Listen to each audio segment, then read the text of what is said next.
Let me tell you a story that could never be told again. Well, sorta. Let me explain.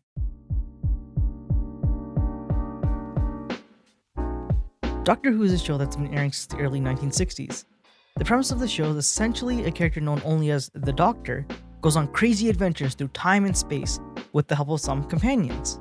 It's like a sci-fi fantasy show that somehow always ends up in modern day Britain for some reason. The Doctor has been played by many different actors over nearly 60-year run, and while they could have easily said that this is the same character and to everybody else in the universe they look the same, no, they made up a lore reason for why he's a different person. You'll notice this becomes kind of a theme. The Doctor is a member of an alien race called Time Lords from the planet Gallifrey. There are some Gallifreyans who aren't Time Lords, it's a whole sci-fi thing. Anyways, Time Lords are these sort of ageless beings that can change faces if they take too much damage. Basically, if you've ever played D&D, it's sort of like a death saving throw, but instead of immediate death, a Time Lord can sort of initiate a sequence to save their life. Instead of rolling a d20, they regenerate using energy? Or something into a new body with a completely different personality. So that's why when I say the Doctor, there might be some random person on the screen. And that's also where the title of the show comes from. Doctor Who? For the purposes of this video, I'm only be focusing on these incarnations of the Doctor though. I'm sorry, Eccleston. As much of a good doctor as you were, you're not needed for this video, unfortunately. No matter how based your political takes are, I'm sorry. Also, when people refer to specific incarnations of the Doctor, they do so by calling them the last names of the actors who played them. So on that note, we'll be focusing on Tennant, Smith, and Capaldi. Also, small note, every Time Lord goes by a specific title, like the Doctor or the Master. They have a true secret name that you only ever reveal to the person you're married to, or if you're dying or something. This is, in fact, important to this video. Just like how it's important to subscribe. It's free and you can always take it back. Don't forget to click below to subscribe to the official Darnell has left YouTube channel. Okay, back to the important stuff. Not that, subscribing isn't important. So earlier when I said Doctor Who has been going on since the 1960s, that's kind of a lie. Sort of. The original Doctor Who series ended in 1989, then they revived it back in 2005 with Christopher Eccleston as the Doctor. So there's technically two versions of the show that exist. One topic in the original series that's never really too heavily touched upon is love, especially not love with one of the Doctor's companions. The way a Doctor Who story normally goes is the Doctor accidentally stumbles into the life of some random person, and that person is somehow important to the universe, or to the Doctor specifically. They just don't know that yet, and neither does the Doctor. But the person becomes enamored by the Doctor and joins the party. Then they go on some random adventures, and eventually the companion completes their narrative arc. And then we go on to the next companion, and rinse and repeat. Obviously, not every story is like that, but it's a pretty basic rundown of how many Doctor Who storylines go. This means that the person who spends the most time with the Doctor is actually their companion. And that makes them the easiest person for a love story. So that brings me to Rose Tyler.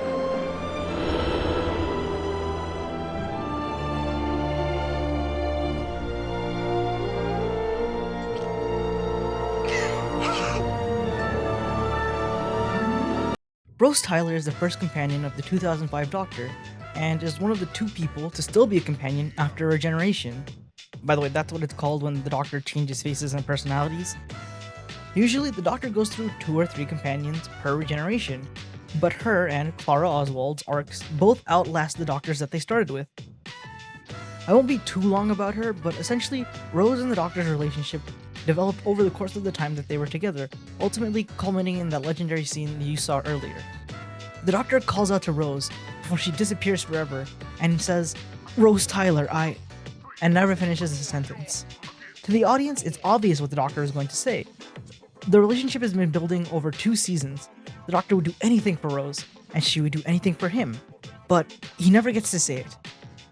The end of Rose's story has the Doctor clone himself and make that clone human so that clone can spend the rest of his lifespan with Rose together. The Doctor can't love Rose, not because that isn't how he feels, but because it's not fair to her or any human that he might love. She can give him her everything, but he can't give her his everything. That's where the human clone comes in, by the way. So you have to understand that this is the type of baggage that comes with doing a love story for the Doctor. Not only do you have a bunch of lore stuff that needs to be solved, you also have a bunch of work with the members of the audience who still may be seeing the Doctor and Rose as the only true pairing. It's like seeing one of your friends get into a relationship with somebody who's clearly worse than their last partner. Like, oh yeah, what makes you good enough for the Doctor? Not even Rose is good enough for them. Also, side note, I was definitely one of those people, and I still kind of am. Every time Rose Tyler is mentioned like offhandedly, I just like go crazy. But now we have to talk about somebody who had an impossible standard to meet, yet easily broke through them all. We have to talk about Professor Riversong is many things. She's an academic, an assassin, an archaeologist, an author, a time traveler. Wow, a lot of those started with A, huh? But she's the only person in all of time and space who has the title of Wife of the Doctor. I need you to understand something, okay? The Doctor is like 4.5 billion years old or something. The number actually varies a lot because it's sci-fi, but just trust me that I'm not just saying big number for hyperbole. Anyways, the Doctor has been on countless adventures all across time and space. Despite everything, despite an infinite number of creatures across all of time and space, despite Rose Tyler, despite the Doctor, Riversong is the woman who is known as the Wife of the Doctor. Who is she and why is she so important? Well, let's first take a look at the first time she's introduced. The first time we see Professor Riversong is in the episode Silence in the Library, but as the episode goes along, we find out that something is weird. Doctor Who episodes, as I've described, usually they're fun romps. Even the episode where they go back in time and stop Hitler is played more as a comedy adventure than actually serious. And yes, there's an episode about Hitler because of course we needed a canon reason to know why the Doctor never stopped the Holocaust, I guess. But this episode is notable because, well, it's a horror. The villain of the episode is literally the dark. The Doctor describes that every creature in the universe has an irrational fear of the dark, except that it's not irrational. There is something that actually lives in the dark, and it kills. To add on to this, there's lots of shots that show how empty the planet they're on is. Long shots that linger on the dark. It's supposedly the largest physical library ever in the universe in all of history, yet it's completely quiet. The whole problem of the episode is that the Doctor and companion are stuck on this planet, plus this expedition crew, and have to get off of the planet before the darkness devours them. They're literally running from the darkness. To add insult to injury, every time somebody is killed by the creatures that lurk in the dark, called the Vashta Nerada by the way, the creatures take control of the body and move it like it's a zombie. Meanwhile, the speakers on the suit repeat the dead person's last conscious thoughts endlessly. The suits are linked to the brains of each person, and so a person's consciousness can survive even after the body dies, but not for very long. And if you're wondering, well, if they're dead, how can they see and feel and stuff? They can't. One of the first few lines we hear from somebody who's already dead is, "Sorry, where am I? Excuse me." That's Miss Evangelista. It's a data ghost. She'll be gone in a moment. Miss Evangelista, you're fine. Just relax. We'll be with you presently. why is it so dark? Usually the person who died can speak a few words while the battery is dying, and then to conserve energy, the suit just deletes their consciousness while looping their final thoughts infinitely until the suit's battery dies. So, while being chased by zombies, the zombies will endlessly repeat the dying thoughts of a trapped consciousness of someone you knew until the suit itself runs out of batteries. Can I say that this episode is so crazy compared to normal episodes? It's so weird. But regardless, this is how we meet Professor Riversong for the first time, under these circumstances. Even the name of the villain is weird. It's all Latin-y? Vashta Nerada, as opposed to, the normal alien-sounding names of other bad guys like Daleks or Cybermen. Everything is a little bit weird, a little bit off-kilter, and then it happens. Hello, sweetie. Get out. Hello, sweetie. It's an innocuous phrase. It's something you can imagine your lunch lady saying to you. But also, there's a second meaning, being the type of phrase somebody would say in a relationship to their partner. These are the first words Riversong ever says to the Doctor. As the episode goes along, River keeps talking to the Doctor and saying things he just doesn't understand. Saying things like he should use his sonic screwdriver in its red setting, or asking him to pull out his notebook. River keeps saying things that the doctor doesn't understand until she finally asks him. Doctor, please tell me you know who I am. Who are you?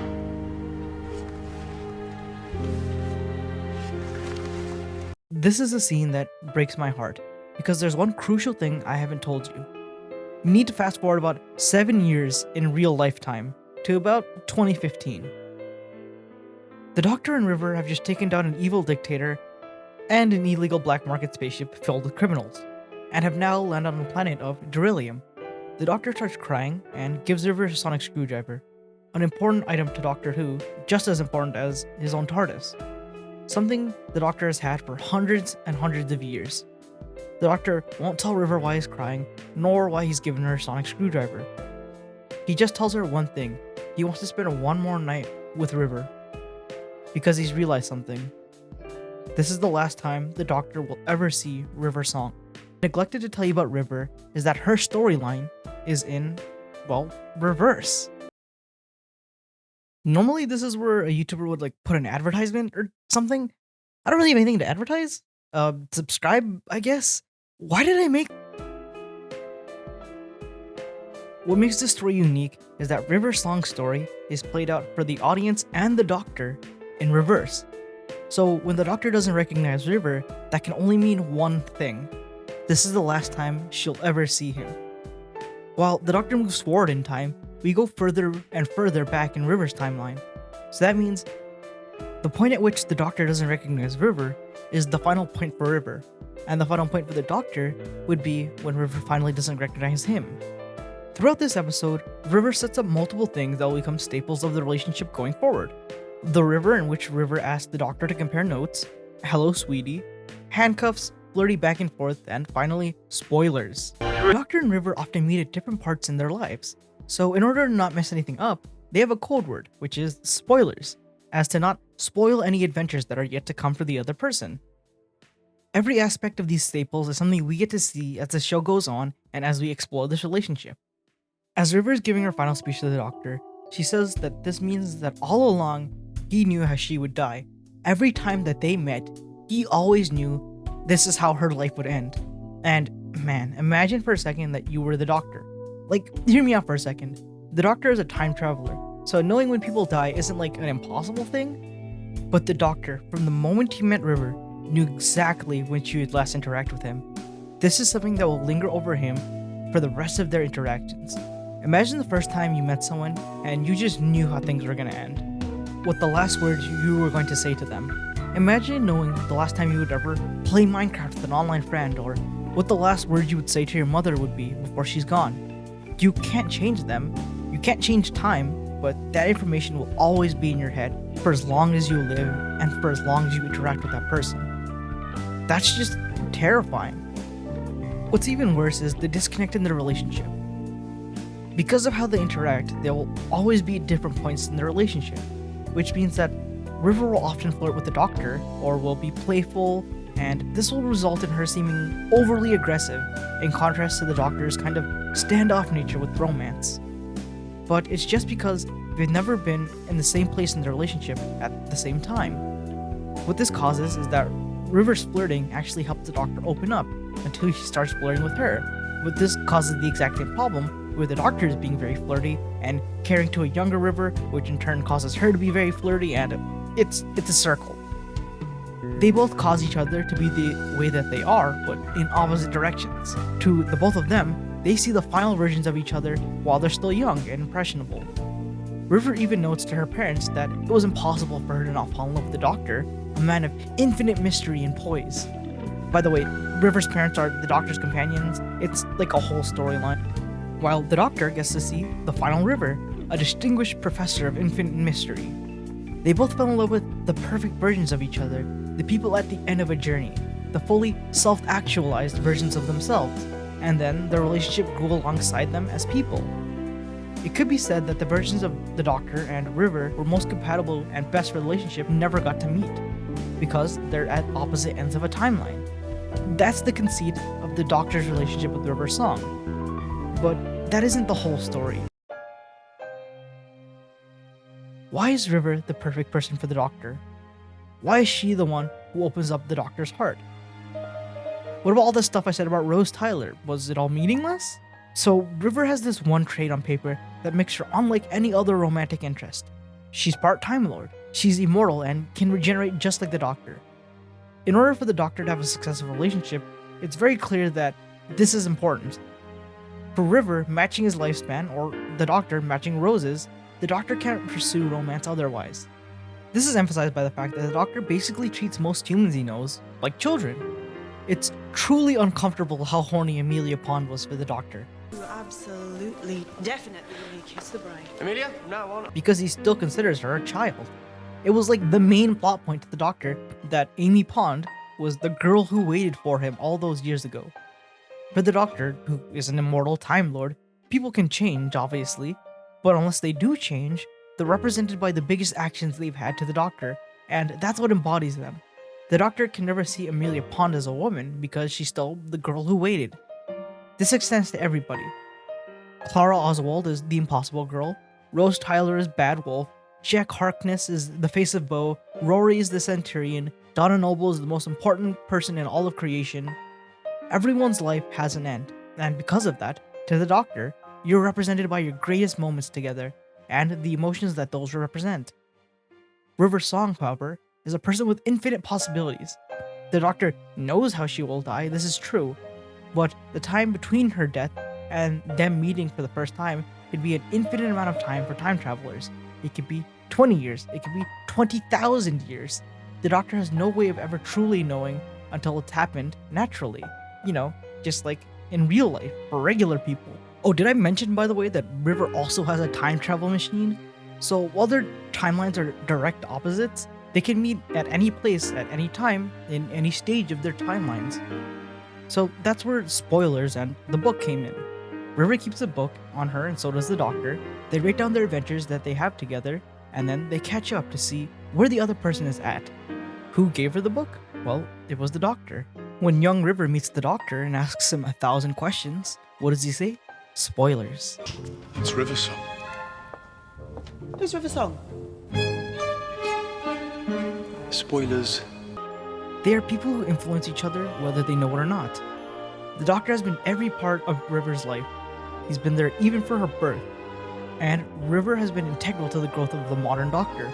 Without the Doctor, River isn't River, and without River, the Doctor isn't the Doctor.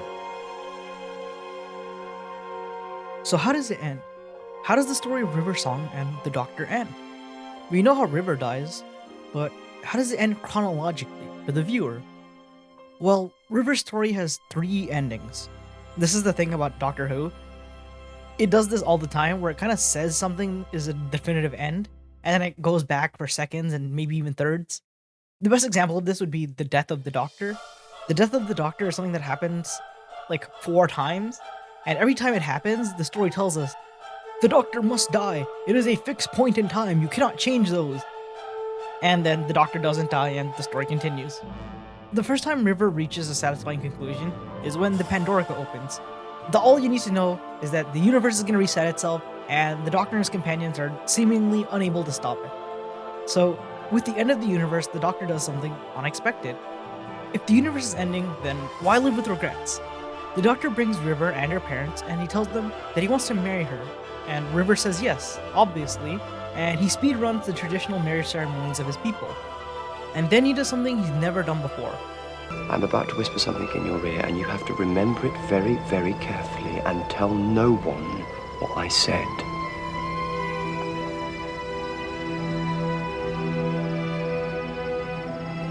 He whispers his true name into her ear, and with that, they're actually married. And then the universe is saved and blah blah blah blah blah. The second time we get a conclusion for River is on Trenzalore.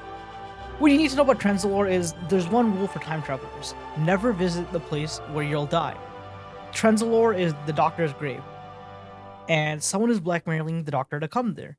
Clara Oswald, the current companion to the Doctor, is being helped psychically by River Song. This River Song is actually the echoes of the river that died with Tennant's Doctor. It's just sci-fi BS, don't worry about it. All you need to know is that River is helping Clara using psychic waves or something.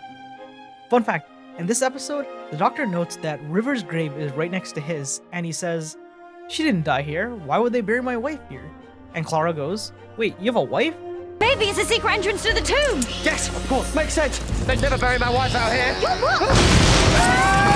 Solidifying that River is, and always will be, the doctor's wife in his heart. It's honestly really cute. At the end of the episode, the doctor convinces himself that he's gonna have to commit unalive to save everybody. Only Clara can hear River because they're psychically connected, but Clara's already gone in and tried to save the doctor doing some sci-fi stuff. And so the doctor is convinced that he has to do this to save everybody. And the psychic echo of River is screaming at him, "You can't do that. It'll kill you, idiot. Please don't do it." And then something weird happens. Psychic River is about to slap the doctor when he catches it. He catches her slap. And then she says, "How can you do that? I'm not even here," because she really isn't. And then he says, "You're always here to me." He remarks his love for her but tells her he has to do this. And then he kisses her passionately. This is the only time in Doctor Who where River and the Doctor are as in love with each other as the other person is. It's honestly a very sweet scene and gets to the essence of this relationship. Behind all the flirting and books and time travel and hijinks, this is really just two people in love. And the very final time we get to see River's song in Doctor Who as of the writing of this video is at the Singing Towers of Darillium. Does that sound familiar at all? If it does, then great job, you were listening, I guess. I'm proud of you? In this episode, we have Capaldi's Doctor interacting with River, something that hasn't happened until this episode. And about this episode, the Doctor doesn't tell River who he is, so you can see how River acts when he isn't around. Eventually, they have to crash land the ship they're on, and it turns out that they've landed on the planet of Darillium. River remarks how the Doctor has always promised to take her to dinner on Darillium, but things always come up and he would always cancel. And so she tells him he can't cancel this time. So the Doctor resolves himself. He can't put it off any longer. This really will be the final time he sees River's song, and he starts crying. Every word that River told the Doctor 7 years ago, all of it has come true throughout the story. And now it's time for the finale. The Doctor and River spend their last night together on Darillium, looking at the Singing Towers. After all of the adventures, and after nearly 7 years of time in real life, this is the last night the Doctor will ever see his beloved wife. One small note. How long is a night on Darillium? 24 years.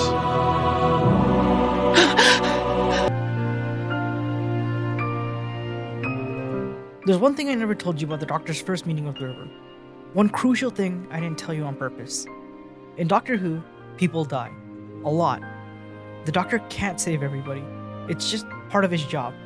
Every time the Doctor has met with River, someone has died. There was someone that the Doctor couldn't save.